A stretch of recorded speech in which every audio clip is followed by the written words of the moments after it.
Whooping cough isn't confined to one country. It's a global concern.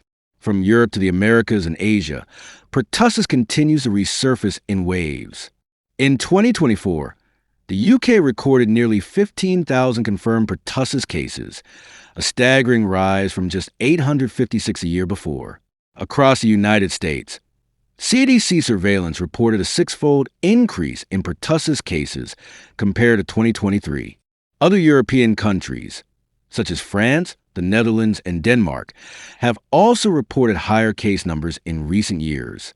Globally, the World Health Organization estimates that pertussis still causes over 150,000 cases annually, mostly in countries with weaker vaccination programs.